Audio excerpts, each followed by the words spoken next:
하나님 말씀 신약 189쪽 사도행전 2장 37절 말씀입니다. 그들이 이 말을 듣고 마음에 찔려 베드로와 다른 사도들에게 물어 이르되 형제들아 우리가 어찌할꼬 하거늘 베드로가 이르되 너희가 회개하여 각각 예수 그리스도의 이름으로 세례를 받고 죄의 사함을 받으라. 그리하면 성령의 선물을 받으리니 이 약속은 너희와 너희 자녀와 모든 먼데 사람 곧 주 우리 하나님이 얼마든지 부르시는 자들에게 하신 것이라 하고 또 여러 말로 확증하며 권하여 이르되 너희가 이 패역한 세대에서 구원을 받으라 하니 그 말을 받은 사람들은 세례를 받음에 이날에 신도의 수가 3,000이나 더하더라. 그들이 사도의 가르침을 받아 서로 교제하고 떡을 떼며 오로지 기도하기를 힘쓰니라. 아멘. 마귀가 우리에게 보이는 장깨가 한 가지 있어요. 어떤 사상 하나를 갖다가 서랍에 주워서 넣고요. 다른 하나를 꺼내 놓습니다. 그러면 사람들은 여기에 대해서 어떻게 반응하냐면 있던 걸 주워 넣은 사상에 대해서는 까먹게 되고요. 새롭게 사람들 테이블 위에 올려놓은 사상이 이게 뭐야 하고 주목하게 됩니다. 그런데 이제 한두 세기가 지난 다음에요. 마귀는 이전에 넣어두었던 그 사상 있죠? 그걸 다시 꺼내듭니다. 그러면 사람들의 반응은 여전히 이게 뭐야 하고 반응하게 됩니다. 사람들은 이런 것들을 갖다가 완전히 새로운 것이다 라고 이렇게 얘기를 해요. 그리고 그 새로운 것이라고 얘기하는 그 주변에 모여듭니다. 하지만 이 모든 것들은 다 이전에 아담이 지었던 죄만큼이나 다 오래된 것들입니다. 어떤 의미에서는 세상에는 새로운 것이 없고요. 최초는 없는 것입니다. 여전히 세기를 지나면서 겉모습만 바꿨지 이전에 그 서랍 속에 들어있던 것 다시 꺼낸 것뿐이에요. 그렇기 때문에 우리가 할 일은요. 과거에 우리가 배웠던 그 배움으로 돌아가는 것이 현명한 것입니다. 어차피 오늘 이것이 신세대의 지식이야 라고 배운 이것도 결국은 과거의 것이었기 때문이에요. 우리는 그리스도인이라는 것이 무엇인지에 대한 의미를 공부해보고 있습니다. 우리가 여기에 대해서도 우리에게 유일한 권위 있는 기사로 말씀하시는 성경으로 돌아가는 이유가 여기 있는 것입니다. 이것이 우리들에게 주시는 분명하고 확실하고 또 우리가 흔들리지 아니할 수 있는 그러한 참 지식이 되기 때문이죠. 잠시 복습을 해본다면 그리스도인이 되는 것은 하나님의 행동이라고 얘기했어요. 우리가 믿음 하니까 믿음을 내가 믿는 것, 내가 행동하는 것으로 오해하기 쉬운데 그렇지 않다고 했어요. 우리 다 같이 한번 해봅시다. 믿음은 하나님의 행동, 하나님의 행동. 내가 무엇을 하는 게 아니고요. 하나님께서 우리들에게 무엇인가 해주시는 거예요. 그래서 내가 믿게 된 겁니다. 그래서 그걸 은혜라고 하는 겁니다. 내가 해서 믿을 것 같으면 하나님 앞에 감사할 게 뭐가 있겠어요? 내가 했기 때문에 얻는 건데 당연한 것 아니겠어요? 내가 노력해서 열심히 공부했더니 좋은 점수를 받았다. 그건 자기의 노력의 결과니까 당연한 거죠. 근데 믿음이라는 건 그런 게 아니라는 거예요. 믿음은 내가 해서 얻는 게 아니고요. 하나님께서 하시는 거예요. 그 일에 내가 포함되게 된 것입니다. 그래서 그 결과는 어떻게 된다고 그랬죠? 어떤 변화들이 일어나게 된다고요? 지적인 변화, 또요? 감정적인 변화, 또요? 의지적인 변화. 이런 변화가 한마디로 얘기하면 전인격적인 변화가 일어난다는 것이에요. 믿는 자는 그래서 가만히 있을 수가 없어요. 변화가 일어나요. 우리가 의식적으로라도 지난주보다 이번 주가 변화돼야 됩니다. 여러분들이 이걸 인생의 숙제처럼 행하세요. 저번 주처럼 똑같은 사람이 되어서 사람들에게 나타나면 안 돼요. 좀 달라져야 돼요. 하다못해 화장을 고쳐서라도 좀 달라져야 됩니다. 우리의 안팎이 주의 말씀을 통해서 계속 씻어주면요, 깨끗해지든지 단정해지든지 아름답게 변하게 되는 겁니다. 그게 예수 믿는 거예요. 근데 10년 전에 예수 믿었던 그 모습하고 지금 믿은 모습하고 똑같다. 이건요, 여러분들이 뭔가 회개할 게 있다는 뜻입니다. 고집을 부리고 안 변하려고 버티고 있다는 뜻이에요. 변해야 됩니다. 그래서 거듭난다는 것은요, 한 사람이 완전하게 새로운 피조물이 되는 것입니다. 그게 거듭나는 거예요. 장로교에서는 세례를 줄 때 머리에다가 물을 찍어서 그냥 기념의 의미로 그치지만 침례교 같은 데서는요, 아주 확실하게 증거하죠. 목욕탕 같은 욕조에다가 사람을 넣었다가 뺍니다. 완전히 머리 끝까지 다 넣어버립니다. 그러면 집례자도 그렇고 세례받는 사람도 그렇고 전부 다 물에 빠질 준비를 하고 물에 들어가죠. 옷을 갈아입고. 완전히 머리를 갖다가 물속 깊이까지 넣었다가요, 한 1, 2초 죽을만 하면 그때 꺼내줘요. 무슨 뜻입니까? 물에 들어가서 완전히 옛사람이 죽은 것처럼 씻은 듯이 사라졌다는 거예요. 그리고 다시 깨어나듯이 씻기듯이 올려냈다는 거예요. 새로워진 거죠. 거듭났다는 것은요, 그 사람의 성격이 변했다는 뜻이 아니고요, 완전히 그 피조물로서의 삶이 바뀌어지게 됐다는 겁니다. 완전히 변화된 걸 얘기하는 거예요. 그 깊이와 또 그 성질이 아주 철저하게 변화된 것입니다. 그게 거듭난 것입니다. 고린도후서 5장에서는 그래서 거듭남에 대해서 이렇게 설명하고 있습니다. 같이 봅시다. 그런즉 누구든지 그리스도 안에 있으면 새로운 피조물이라. 이전 것은 지나갔으니 보라 새 것이 되었도다. 아멘. 이전 것은 어떻게 됐어요? 지나갔어요. 이제 그거 쳐다보면 안 돼요. 이전 것. 옛날에 여러분들이 예수 믿기 전에 거듭나기 전에 행했던 것, 또 나타났던 것, 요거 자꾸 어깨너머로 살펴보면 안 돼요. 그거는 지나갔어요. 버스 지나간 것처럼, 비행기 날아간 것처럼 지나갔어요. 지나갔으니 우리는 이제 뭐가 됐다고요? 새 것이 됐어요. 새 것이. 새로운 사람이 됐단 말이에요. 새 사람이 된 것이에요. 전에도 한번 말씀드렸죠. 이건 다듬어지거나 수리된 걸 얘기하는 게 아니라고 그랬어요. 완전히 새롭게 창조되는 걸 얘기하는 겁니다. 새 것이 됐단 말이에요. 그리스도인들은 자신의 영혼에요, 하나님의 생명을 부여받은 자, 그 사람이 그리스도입니다. 그러니까 우리 속에 있는 생명, 이거는 내가 죽었다가 새로 살아났기 때문에 내 생명이 아니라 그리스도, 하나님의 생명입니다. 우리의 육신에 담고 있는 이 생명은 이제로부터는 내 생명이 아니에요. 하나님의 생명이 들어가서 사는 겁니다. 이것이 기독교고 이것이 그리스도인입니다. 이것은 하나님께서 교회에 더하게 하신 최초의 그리스도인들에게 분명하고 확실하게 나타나는 모습입니다. 뭐요? 새롭게 되는 거예요. 새롭게 되는 거. 우리의 삶 가운데서 하나님의 생명이 용수숨 치듯이 운동하는 것. 이게 그리스도인들이라는 겁니다. 참된 믿음, 믿음의 변화는 그래서 반드시 언제나 겉으로 드러나게 되어 있습니다. 재채기하고 사랑은 숨길 수 없다는 말이 있는데 기독교에서는 새로운 문화를 얘기하면 좋겠어요. 재채기와 사랑과 거듭남은 숨길 수 없어요. 결국은 겉으로 드러나게 되는 겁니다. 그게 의식을 하든지 의식하지 않든지 자동적으로 드러나게 되는 것입니다. 야고보 2장 17절입니다. 함께 읽어봅시다. 이와 같이 행함이 없는 믿음은 그 자체가 죽은 것이라. 아멘. 어떻게 행동하라는 얘기 아닙니다. 이 말. 행동하라는 말이 아니고요. 이 말은 믿음은 뭘 동반한다고요? 행함을 동반한다는 거예요. 뭐 어떻게 살아라, 착하게 살아라, 선을 베풀어라, 자비와 구제를 해라, 이런 말이 아니고 믿음이 있는 사람이라면, 거듭난 사람이라면 반드시 어떻게 된다고요? 행하게 된다는 거예요.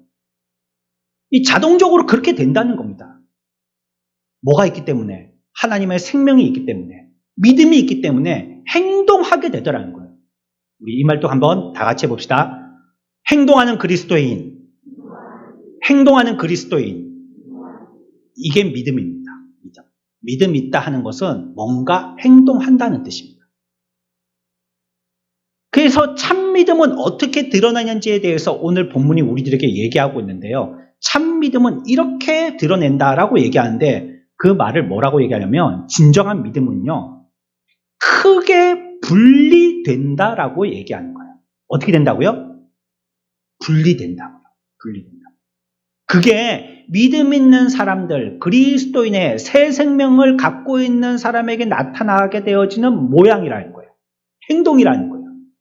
생명이 있는 자라면 분명히 뭔가 태도가 변화되어지고 뭔가 나타나게 되는데 그게 뭐냐면 뭐라고요? 분리라는 거예요. 분리. 같이 해봅시다. 분리. 이게 믿는 사람의 태도입니다. 그 사람의 그리스도의 생명, 하나님의 생명이 있는 자는 반드시 분리되게 된다는 거예요.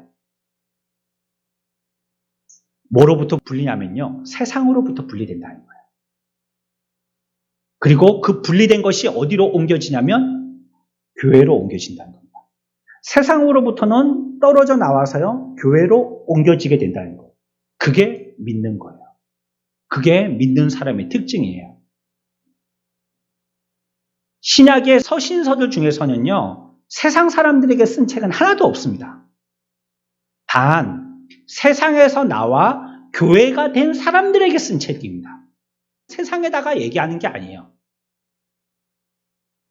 교회는 뭡니까? 하나님 앞에 예배하는 사람들의 모임이잖아요. 이 뭡니까? 세상으로부터 나와서 예배하는 자들의 모임입니다. 우리 지금 이렇게 함께 나와서 하나님께 예배하고 있지 않습니까? 어디에서 나와서요? 세상에서 나와서요. 그래서 하나님께 나와 하나님께 예배하고 있잖아요. 교회하고 국가, 또 기독교하고 세상, 이것이 같이 혼재되어 있다. 이거는 말이 안 되는 말입니다. 교회가 세상 속으로 가야 된다. 이거는 성교적인 의미를 얘기하는 거죠. 그 말이 틀린 것은 아닌데 교회가 세상 속에 있어야 된다 하고 어떤 목회자는 교회를 개척 시작할 때에 나이트클럽을 빌려서 시작하기도 합니다. 왜? 낮에는 나이트클럽이 영업을 안 하니까. 예배를 낮에 하면 되거든요. 그리고 나이트클럽이 있는 곳은 항상 번화가잖아요. 그러니까 그렇게 시작하기도 해요. 그건 성교적인 의미죠. 성교적인 의미를 설명해서 그런 것이지만 사실은 교회나 국가라든지 기독교나 세상이 함께 섞여 있다는 것은 교회의 참 교회다움을 지니고 있지 못할 때 그렇게 된 겁니다. 그래서 이게 교회인지 이게 세상인지 구분이 잘 안 된다. 그렇다면 이거는 기독교의 아주 치명상을 입고 있다는 뜻입니다. 우리 교회 들어와 봤는데 사람들이 쓰는 언어나 하는 행동이나 마음 씀씀이나 또 교회에서 일을 처리하는 태도나 이게 전부 다 세상이나 비슷하다. 그러면 우리 지금 교회가 아닌 겁니다. 사실은. 우리는 그렇게 행동하고 있으니까. 말은 무슨 교회 나는 어느 교회 성도라고 얘기하지만 내가 그렇지 않은 태도를 살고 있으니까 나는 사실은 교회가 아닌 거예요. 성도가 아닌 거예요. 섞여 있을 수가 없어요. 어떻게 되게 된다고요? 어떻게 되게 된다고요? 믿는 사람은 반드시 세상과 분리되게 된다는 겁니다. 이것이 교회를 그릇된 길로 인도하고요. 교회 모든 일을 방해하게 하는 겁니다. 혼재하는 것. 세상과 교회가 섞여 있는 것. 이것이 교회에 항상 발목을 잡습니다. 교회가 믿음으로 행하지 아니하고 믿음으로 결정하지 않고 세상적으로 결정하잖아요. 그러면 교회가 혼탁해지기 시작합니다. 어지러워지기 시작합니다. 말이 많아지고 문제가 발생하기 시작해요. 왜냐하면 세상과 교회가 분리돼야 되는데 교회까지 와서 세상 방식을 들였기 때문에 그래요. 사람들 가운데 세상의 생각에 젖어서 여전히 이 일을 진행할 때 세상적인 태도로 하기 있기 때문에 그래요. 우리는 자꾸 변해야 되는데 변해야 되는 모습에 중요한 것 하나 오늘 본문에서는 분리라라고 얘기하고 있는 거예요. 그렇다면 우리는 어디에서 분리돼야 되느냐? 앞에서 제가 말씀드렸습니다. 어디에서 분리돼야 된다고요? 세상에서 분리돼야 됩니다. 이것도 기억하십시오. 그리스도인은 분리되는 자이고 어디서 분리되느냐? 세상과 분리됩니다. 교회에서는 분리되면 안 돼요. 교회에서는 모이기를 힘써야 됩니다. 혼자 있지 마시고 같이 있어야 돼요. 같이 기도하시고 같이 예배하고 밥 먹을 때도 같이 먹고. 근데 왜 밥 먹을 땐 제 주변에 안 오시는 거죠, 아무도? 응? 저는 혼자 밥 먹을 때가 많은데 말이죠. 같이 밥 먹고 같이 얘기하고 같이 커피 마시고 또 아픔도 같이 나누고 기쁨도 같이 나누고 같이 하는 거예요. 그러나 세상과는 같이 하는 게 아니에요. 세상과는 자꾸 일격하는 겁니다. 분리를 시켜 나가야 되는 것이에요.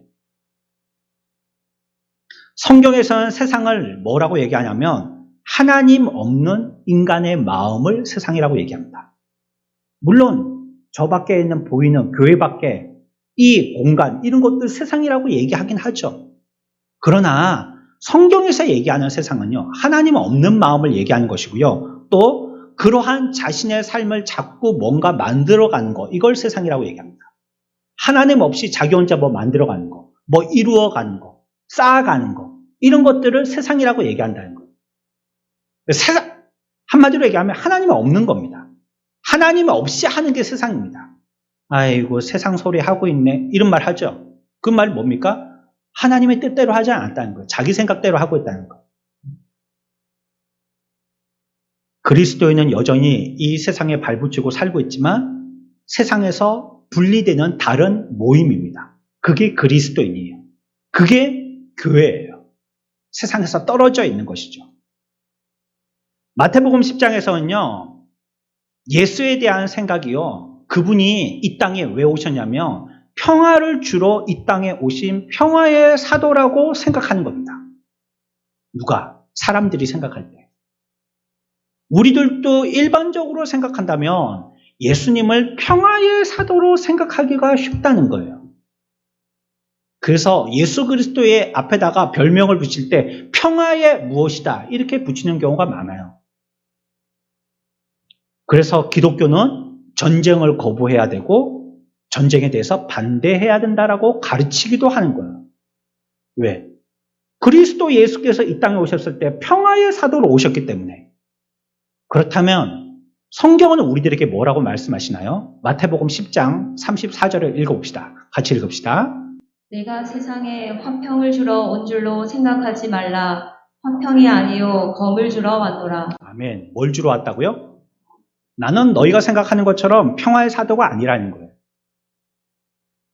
나는 여기에 검을 주러 왔지 너희들끼리 뭐 이렇게 막 마음 맞추어서 평화롭게 살고 같이 화합하고 뭐 한번 다투지도 않고 그러기 위해서 온 것이 아니라는 거. 어쩜 다툼을 일으키기 위해서 오셨다는 거예요. 검을 주러 왔다니까. 검은 뭐예요? 싸우는 거 얘기하는 거잖아요. 전쟁 얘기하는 거잖아요. 예수님이 오실 때 그와 같이 오셨다는 거예요. 지금 뭐 얘기하고 있죠? 분리 설명하고 있습니다. 분리. 세상으로부터 분리 설명하고 있습니다. 주님이 이 땅에 오셨을 때도 평화가 아닌 전쟁을 위해서 오셨다는 거예요. 그러나 이 말이 1차원적으로 누구와 그러면 우리 그리스도인들은 전부 다 파이터들이 돼야 되느냐? 치고 갖고 맨날 싸워야 되느냐? 주님의 모습을 닮아서 우리들도 맨날 싸고 온 옷이 찢어져 있는 상태로 지내야 되느냐? 그런 싸움을 얘기하는 건 아니에요. 아시겠죠? 단순히 사람들을 화해시키거나 평화를 촉구하러 온 도덕주의자나 철학자가 아니라는 걸 얘기합니다. 예수님은 그런 분이 아니라는 거예요. 기독교의 메시지가요, 단순히 친절하고 다정해야 한다는 메시지와 개념은요, 이거는 참 복음이 아닙니다. 그것은 정말로 성경에서 얘기하고 있는 개념이 아니에요. 이거는요, 복음의 모조품, 이미테이션입니다. 참 진리를 가리고 있는 가짜백입니다. 모두 친절하고, 모두 다정하고, 뭐 전부 다 좋다라고 얘기하고, 전부 다 환영하고, 다 받아들이고, 수용하고, 전부 다 거기에 대해서 응원하고, 지지하고, 이게 기독교가 아니냐라고 얘기하도록 만드는 것이 바로 복음의 모조품이라는 거예요. 성경이 그렇게 얘기하고 있지 않아요. 기독교의 메시지가요, 천박한 감상주의가 아닙니다. 기독교의 메시지는요, 검을 가지고 있는 메시지다라고 성경은 얘기하고 있어요. 그 예가 바울에게 나타납니다. 다메섹이라는 곳으로 갈 때 바울이라는 사람이 완전히 회심해서 예수 그리스도를 만나서 믿는 사람이 되어졌죠. 이제 회심시키게 되어지는 바울에게 눈을 뜨게 해주시면서 그에게 주신 첫 사명이 있었다는 거예요. 내가 앞으로 너를 어떻게 쓰겠다라고 말씀하신 거예요. 이 말씀은 오늘날 저와 여러분들 거듭나서 복음 앞에 있는 믿는 자들에게도 동일하게 외치시는 음성입니다. 뭐라고 말씀하시냐면요. 사도행전 26장 18절에 보면 이방인을 어둠에서 빛으로 분리할 거라는 거예요. 같이 한번 읽어봅시다. 시작. 그 눈을 뜨게 하여 어둠에서 빛으로 사탄의 권세에서 하나님께로 돌아오게 하고 죄의 사함과 나를 믿어 거룩하게 된 우리 가운데서 기업을 얻게 하리라 하더이다. 아멘. 고린도후서 6장 14절 말씀입니다. 여기도 읽어봅시다. 시작.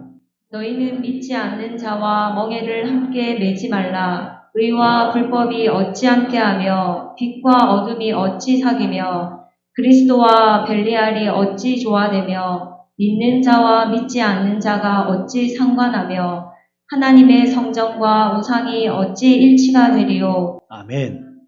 바울이 이와 같이 사람들에게 가르칠 수 있었던 이유가 바로 앞에서 읽었던 사도행전 26장의 말씀 때문입니다. 바울이 어떻게 빛과 어두움이 그리스도와 벨리알이 믿는 자와 믿지 않는 자가 하나님의 성전과 우상이 같이 하겠느냐는 이러한 가르침의 사상을 갖게 된 게 사도행전 26장에 다메섹으로 가는 가운데서 주의 음성이 뭐라고 그에게 사명을 줬냐면 너는 어둠에서 빛의 자리로 세상에서 하나님 나라로 분리하는 것이 너의 사명이다라고 말씀하셨기 때문이라는 거예요. 바울에게 하나님께서 구원받게 해주시면서 주신 사명은 그것이었어요. 한마디로 뭐 하는 거요? 분리시키는 거다 너는. 네가 해야 될 일은 세상에 나가서 믿는 자와 믿지 않는 자들, 믿는 자들을 세상 가운데에서 분리시키는 일을 하는 것이다. 어둠에 있는 자들을 빛 가운데로, 저 지옥의 세상에 있는 자들을 하나님 나라로 자꾸 떨어뜨려서 분리시키는 것, 그거 네가 해야 될 일이야. 바울에게 첫 사명이 그거였었어요. 그로 통하여서 주의 음성을 듣게 된 것입니다. 그래서 고린도후서 6장에서 금방 읽은 것처럼 어디를 가든지 바울이 외쳤던 교훈은 그와 같은 교훈이라는 거예요. 어떻게 해요? 빛과 어둠이, 그리스도와 벨리알이 이렇게 설명하고 있는 것이 그와 같은 이유 때문이에요. 오늘날 저와 여러분들에게도 마찬가지죠. 구원받은 저와 여러분들 백성들에게도 하나님이 오늘날 우리들에게 주시는 사명은 무엇이냐? 분리하라는 겁니다. 먼저 내가 분리하고 가서 너의 사명은 분리시키는 일을 하는 것이다 라고 우리들에게 얘기하고 있는 겁니다. 그리스도인과 세상은요 서로 섞일 수가 없는 거예요. 물과 기름처럼 섞일 수 없는 겁니다. 빛과 어둠처럼 섞일 수가 없는 것이 그리스도와 세상, 다시 얘기하면 정상적인 그리스도인입니다. 이 둘은 영원히 반대거든요. 죽을 때까지 반대입니다. 이 둘은 하나님하고 마귀하고 천국하고 지옥의 차이가 큰 것만큼이나 너무나도 큰 대조를 이루고 있어요. 어디 비슷한 구석이 없어요.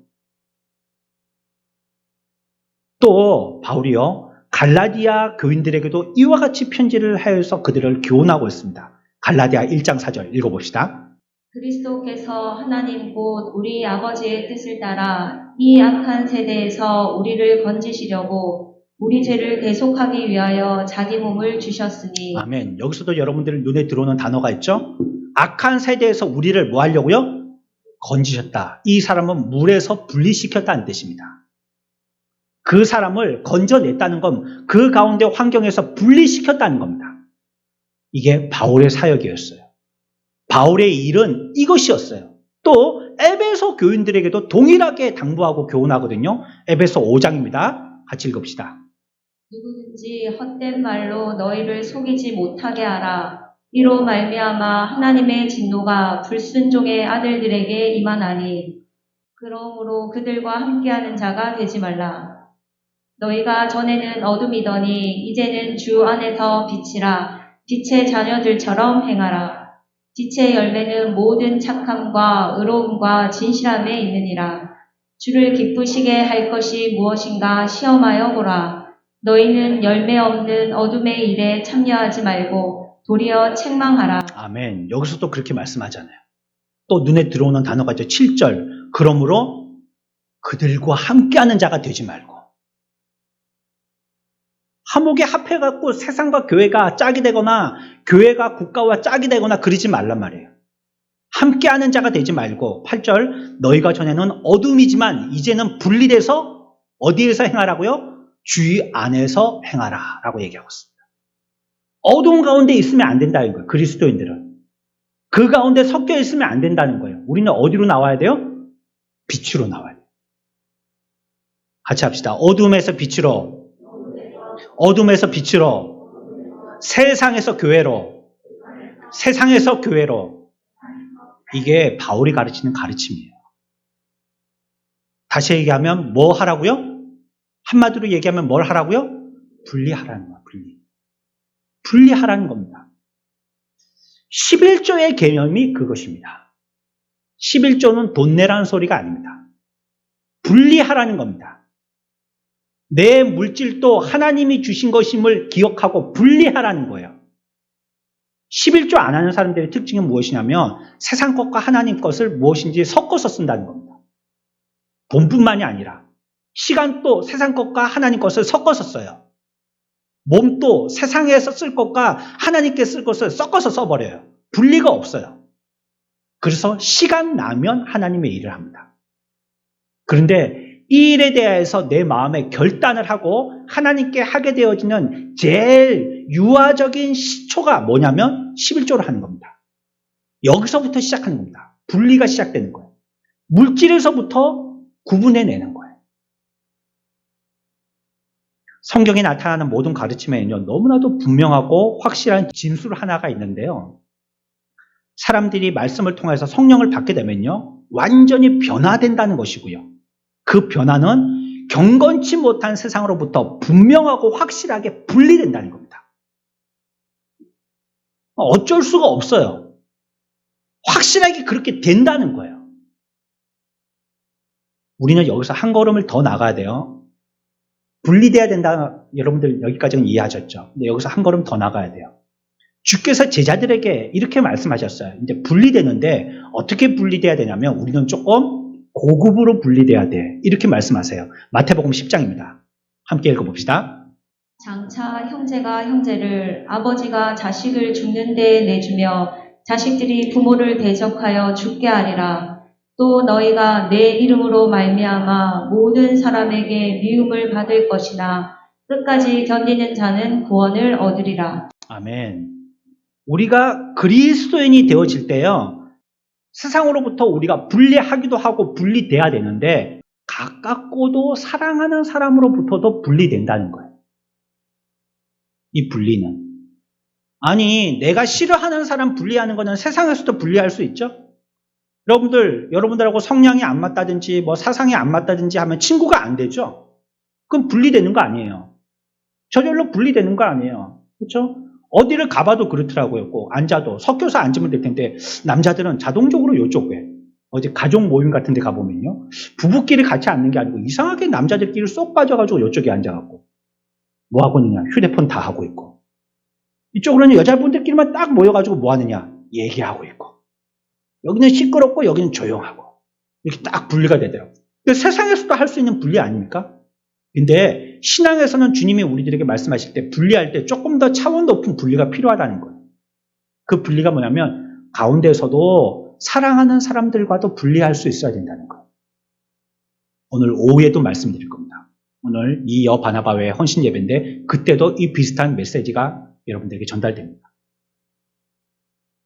가장 가깝고 사랑하는 사람이라도 그가 그리스도인이 아니라면 말이죠. 믿는 사람들끼리 서로 분리하라는 소리가 아닙니다.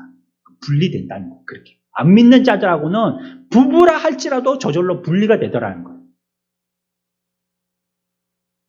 이혼하라는 소리도 아니고요. 부자 간에 연을 끊으라는 소리도 아닙니다. 우리가 믿을 때 우리와 그들 사이에 무엇인가 들어가는 거예요. 무엇인가 들어가게 되어서 뭔가 전에까지는 친밀하고 가깝던 관계가 이렇게 떨어지게 된다는 거죠. 자동적으로 그렇게 된다는 거예요. 그러니까 남편들이 안 믿는 남편들이 그러죠. 나보다 교회가 더 좋나? 막 이러잖아요. 뭐 어떻게 해요? 자꾸 분리가 되는데 서로 할 말도 없고 기도도 서로 같이 하는 것도 아니고 뜻도 같이 나눠지는 것도 아니니까 자꾸 분리가 되는데 근데 하나님께 나오면 하나님께서 더 들어주시고 더 사랑해 주시고 더 말씀해 주시고 하니까 하나님께는 더욱더 창념하게 되는데 왜 자꾸 분리되고 여기는 더 붙게 되니까요. 저절로 분리되게 되더라는 거죠. 우리에게는 이런 변화가 있어야 되거든요. 그런데 왜 이런 변화가 있어야 되는지 이유도 성경이 설명하고 있어요. 우리에게 왜 이와 같이 세상과 분리돼야 되느냐. 이거 본문이 우리들에게 얘기하고 있어요. 왜냐하면 우리는요, 본질상으로 세상에 속해 있기 때문입니다. 우리는 이 세상에 속해 있었던 자들이기 때문에 그래요. 인류는 하나이거든요. 어떤 데에서 하나야 하면 죄 짓는 데 연대감으로 하나를 이루고 있습니다. 악에서 하나입니다. 하나님으로부터 분리되는 것도 하나입니다. 그래서 예수 믿지 않는 사람들이 좋은 사람이 내 편 될 것 같지만 그 사람들은 결국은 세상 편입니다. 드러나지 아니할 때는 우리 편, 우리 이웃, 우리 친지, 우리 가족, 내 편인 것 같죠. 결단적인 요소에 가서는요, 철저하게 등을 돌립니다. 딱 등지게 돼요. 왜? 그들은 세상 편이기 때문에 그래요. 야, 저 사람이 저럴 수가 있나? 나 우리 편인 줄 알았는데 결국 그렇게 되는 거예요. 진작에 알고 계십시오. 믿음이 아닌 사람들은 그냥 세상 편이에요. 아무리 좋은 사람이라 할지라도. 모든 인간은 죄악 중에서 출생했습니다. 어떤 대륙에도 어떤 나라와 어떤 문화에도 죄악은 편만해져 있습니다. 그런데 본질상 인간은요, 죄 가운데 태어나지만 자기가 죄인이라는 걸 알지 못해요. 그렇기 때문에 싸움과 다툼이 일어나는 거예요. 자기가 옳다라고 생각하거든요. 자기가 죄인이라고 생각한다면 싸움이 일어나지가 않을 텐데 자기가 옳고 나는 죄가 없다라고 생각하기 때문에 상대편의 죄를 갖다가 자꾸 힐난하는 겁니다. 네가 죄 있다고, 네가 잘못했다고, 네가 거짓말하고 있다고, 네가 속였다고 상대편을 얘기하는 겁니다. 우월감을 나타내고요. 또 열등감을 느끼기도 하는 것입니다. 그런데 그러한 사람들이 그리스도인이 될 때에 하나님께서 그 사람을 깨닫게 하여 주시고요. 진리로 깨달아서 너의 정체가 어떤지 알게 해 주시더라는 거예요. 우리 가운데 뭐가 있다는 걸 알게 해 주신다고요? 죄가 있다는 걸 알게 해 주신다. 그리스도를 통하여서 그제서야 알게 된다는 거예요. 우리는 이 세상의 죄악 가운데 있는데 이 죄악 가운데 우리 모두 다 죄로 하나로 연결된 연대를 가지고 살고 있는데 너는 그래서 죄악 가운데 살고 있어서 너는 죄덩어리야. 이걸 그리스도께서 우리에게 깨닫게 하여 주실 때 비로소 알게 된다는 거예요. 그전에는 모른다는 거예요. 그래서 베드로는요. 사도행전 2장 40절에서 이렇게 얘기하고 있어요. 함께 읽어봅시다. 또 여러 말로 확증하며 권하여 이르되 너희가 이 패역한 세대에서 구원을 받으라 하니. 아멘. 영적인 부분을 깨닫지 못해요. 세상 사람들은. 교회 밖의 사람들은요. 영이라는 것이 뭔지 잘 몰라요. 기껏해야 귀신 정도로 압니다. 영을 또 생각하지도 않아요. 의식하면서 살지도 않는다는 거예요. 우리들은 본성적으로 하나님하고 반대인 것을 가지고 자꾸 선입견으로 물려받고 있거든요. 말씀대로 살려고 하기보다는 독자적으로 살려고 하고 또 자기가 좋아하는 것을 믿음이라고 정의합니다. 이게 우리가 본질상 이와 같이 악한 것, 하나님 앞에 반대되는 죄성이 우리 가운데 있기 때문에 그래요. 자기 중심주의 이런 게 있기 때문에 그래요. 아무리 옳고 좋은 것도 내가 안 좋으면 아니라는 거예요. 그러니 믿음으로 살기가 힘든 겁니다. 그게 아무리 먹기가, 듣기가, 느끼기가, 행하기가 힘들어도 진리면 순종해야 되는데 그렇게 안 한다는 거예요. 내가 싫으면 안 한다는 거예요. 믿음의 양심을 저버리게 되는 것이죠. 문제는요. 이 세상의 마음을 무엇이 지배하느냐는 것인데 이 세상의 마음은요. 성경에 의하면 마귀가 지배하고 있다는 거예요. 이 세상은. 공중을 딱 쥐어잡고 있어가지고 그 밑에 있는 모든 세상의 것들은 마귀가 다 통치하고 있다는 겁니다. 그 세상 아래에 있는 모든 것들은 마귀가 마음대로 한다는 거예요. 우리가 스스로 구원하려고 몸부림치고 애쓰고 노력해도 안 되는 이유가 거기 있습니다. 마귀가 틀어잡고 있기 때문입니다. 그 밑에 우리들은 발붙이고 살고 있고 이 발붙이고 살고 있는 세상은 천국이 아니고 이 땅이기 때문에 그래요. 그러니 우리로 통하여서는 우리 스스로의 힘으로는 아무리 힘을 쓰고 애를 써도요. 구원이 안 되는 거예요. 답은 마귀 때문이에요. 마귀가 쥐고 있기 때문이죠. 사람들은 세상 가운데 죄를 짓고 죄는 계속적으로 연속적으로 죄의 새끼들을 계속 또 출생시키고 그 또 출생되어진 또 죄악은 장성해서 또 새끼를 출생하고 이렇게 되는 거예요. 온 세상이 죄악판입니다. 그걸 못 보고 있잖아요. 고작 한다는 것이 뭐 건물 한 개 더 짓는 거고 길 한 개 넓히는 거고 뭐 어디 수출품 좀 더 파는 거고 이게 하는 거라고 이걸 선전하고 있잖아요. 영적인 건 전혀 얘기하고 있지 못하죠. 알지 못하고 있고 마귀에 대해서도 구원에 대해서도 전혀 그들은 그런 것들을 감각적으로 깨어나지를 못했기 때문에 그래요. 고린도후서 4장 4절입니다. 이 말씀에 귀 기울여야 합니다. 같이 읽읍시다. 그 중에 이 세상의 신이 믿지 아니하는 자들의 마음을 혼미하게 하여 그리스도의 영광의 복음의 광채가 비치지 못하게 함이니 그리스도는 하나님의 형상이니라. 에베소 2장 2절도 읽습니다.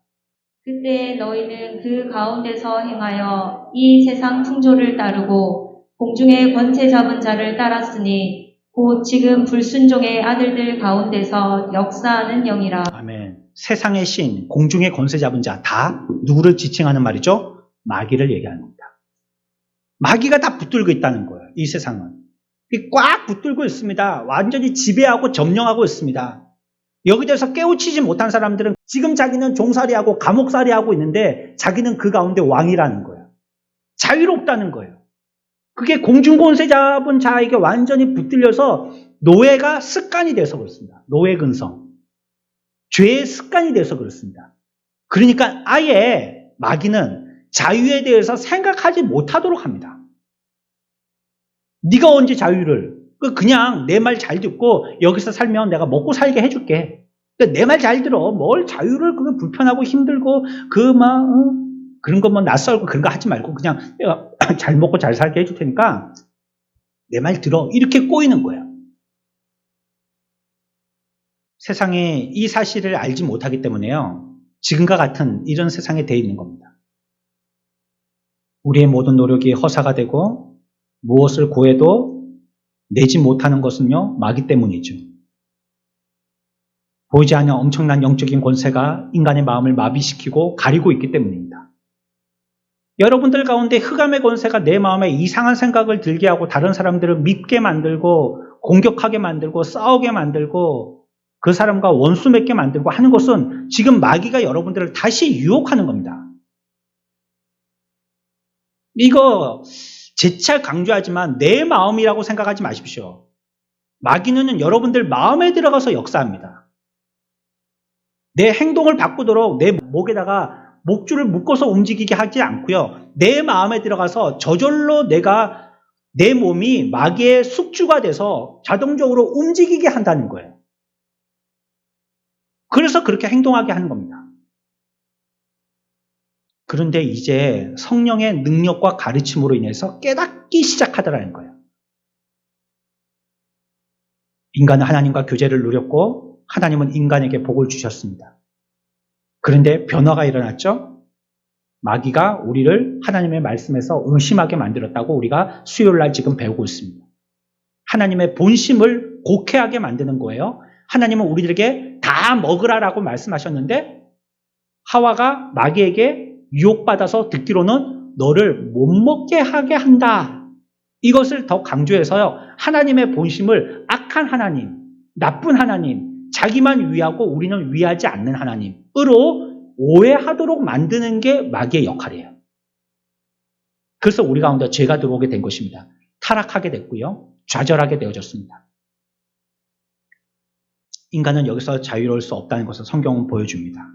사도 베드로는 또 이렇게 얘기합니다. 40절에서요. 오늘 우리가 읽었던 40절에서요.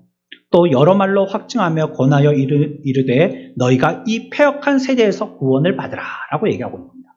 이 세상에서 구원돼야 된다는 것이죠. 이 악한 세상, 사탄 마귀가 지배하고 점령하고 있는 이 세상에서 구원, 어떤 말로 바꿀 수 있다고요? 분리해라 이렇게 얘기하고 있다는 거예요.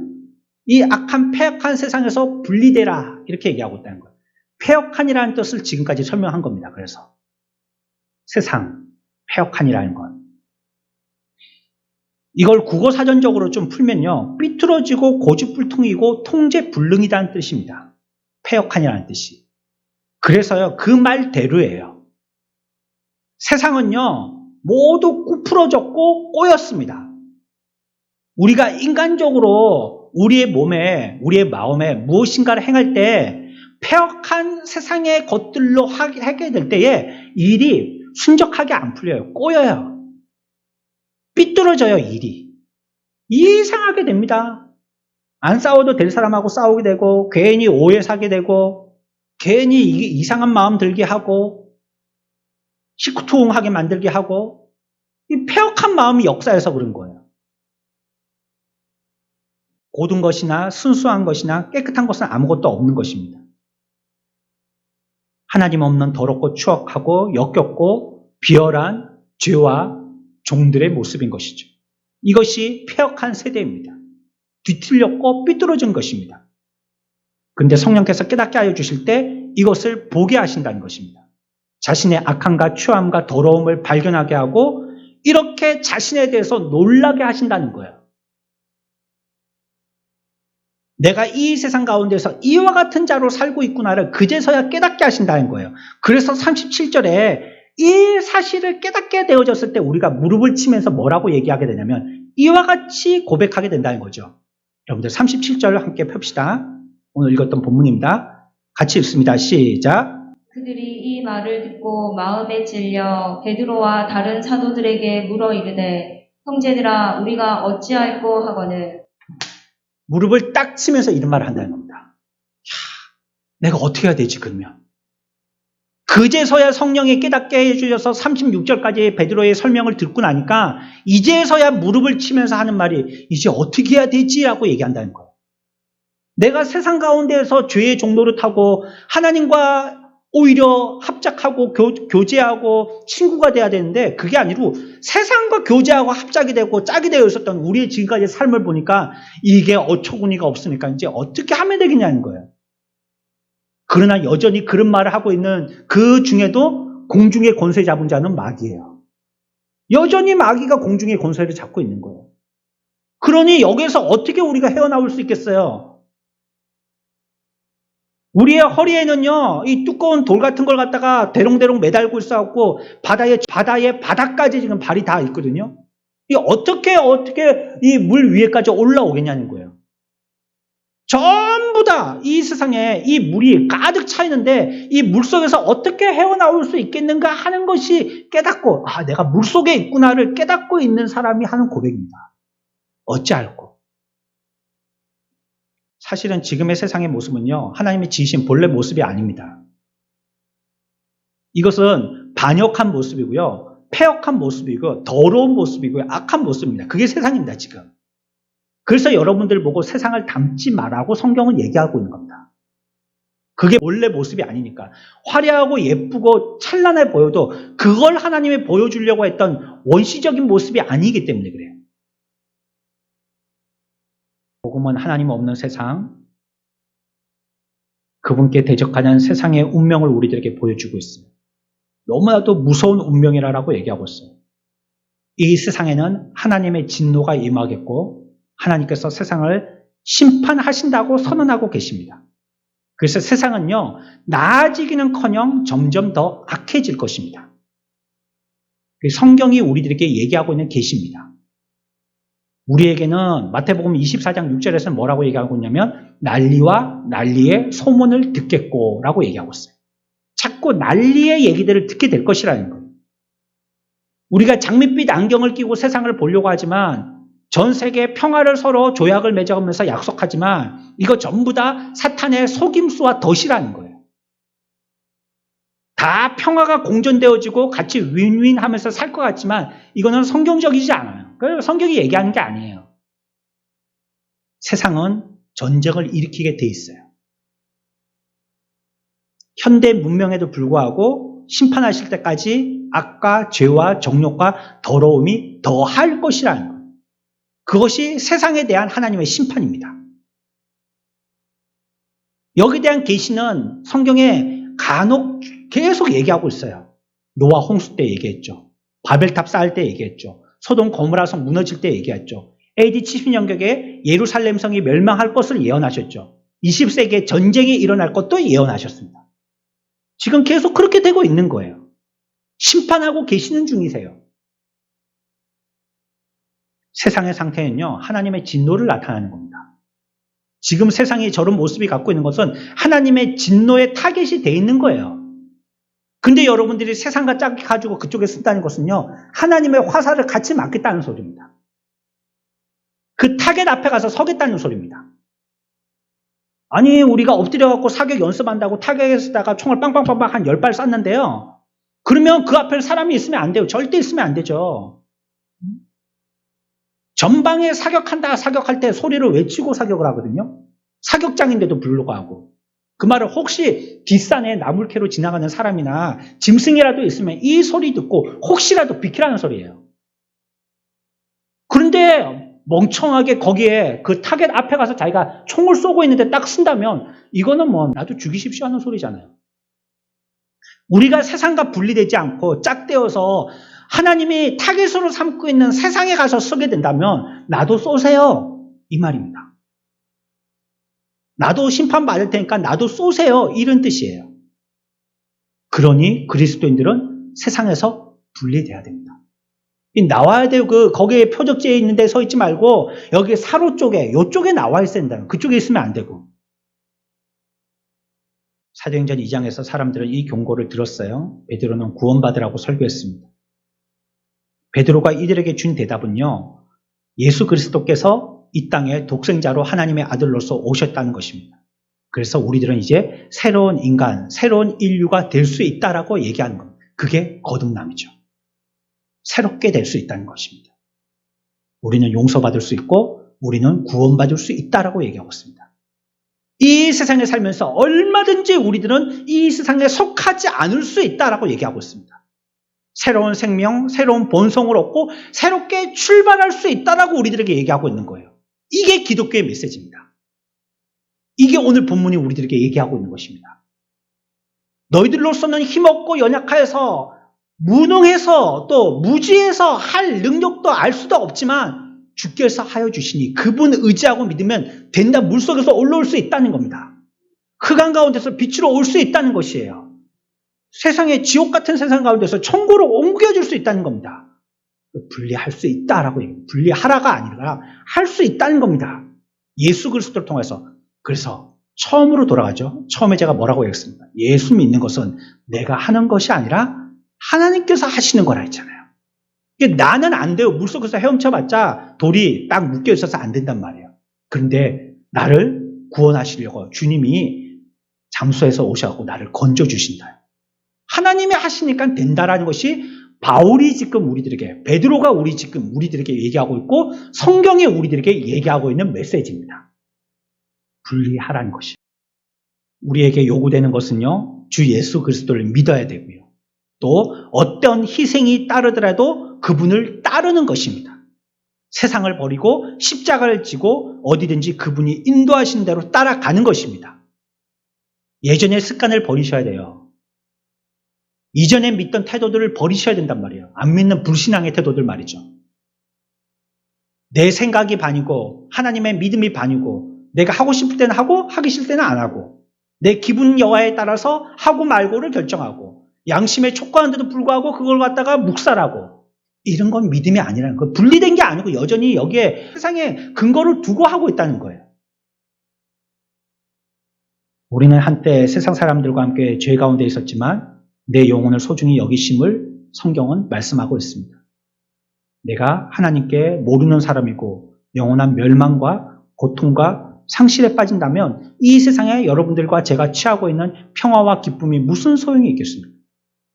여전히 우리가 이 세상에 속해 있다면 우리가 하나님과 분리되어서 이 세상과 단짝이 되어 있고 여기에 친구가 많고 여기가 더 즐겁고 여기가 더 편안하고 여기가 더 기쁘고 여기가 더 말이 통하고 여기 있으니까 참된 만족이 있고 그렇다면 우리가 죽었을 때 그것이 다 무슨 소용이 있겠냐는 거예요. 마가복음 8장 36절 마지막으로 말씀을 마무리하면서 이 말씀을 읽겠습니다. 같이 읽읍시다. 사람이 만일 온 천하를 얻고도 자기 목숨을 잃으면 무엇이 유익하리요? 아멘. 여러분들이 그렇게 해서 분리되지 않은 이 세상에 속한 자로서 이 세상에서 목숨을 잃는 자가 된다면 그게 뭐가 유익이죠? 여러분들이 그래, 여러분들 마음껏 살았어요. 기분대로 믿었어요. 하고 싶은 대로 예수 믿었단 말이에요. 세상과 짝해서 세상 가운데 세상 사람으로서 그리스도인이 됐단 말이에요. 말이 안 되는 소리지만. 세상 가운데 있는 신자가 됐단 말이에요. 그게 무슨 유익이 되냔 말이에요. 그게. 내가 여전히 교회는 다닌다라고 얘기하지만 내 마음과 내 모든 것이 세상에 몰두하고 있다면 그런 사람으로서 예수 믿고 있다면 그게 무슨 유익이 되겠냔 말이에요. 오늘의 말씀은 우리가 분리돼야 되고 검이 와서 우리를 갈라놓아야 된다는 것을 말씀하고 있습니다. 그분은 이 일을 하시기 위해서 이 세상에 오셨습니다. 세상과 세상의 모든 것을 버리고 하나님과 사람들과 연합하고 하나님의 사람들과 연합하고 계속해서 그들 가운데 거할 때 사람들은 자신들이 그리스도인이 되었다는 사실을 보여주는 것입니다. 그래서 오늘 우리가 읽었던 이 말씀에서는요. 어떤 것을 말씀하시냐? 분리되는 삶을 말씀하고 있는 겁니다. 주님이 그러기 위해서 이 땅에 오셨고 우리도 그런 삶을 살아야 될 것을 얘기하고 있습니다. 이 땅에 살고 있는 그리스도인 되신 저와 여러분들 오늘도 우리는 분리돼야 됩니다. 죄와는 분리돼야 됩니다. 악과는 분리돼야 됩니다. 헛된 거짓된 사탄이 주는 휘어잡고 있는 악한 자가 주는 마음 거기서 분리돼야 됩니다. 짝하여서는 결국 여러분들은 망하는 것입니다. 구원받고 복된 삶을 사는 저와 여러분들 다 되시길 축원합니다.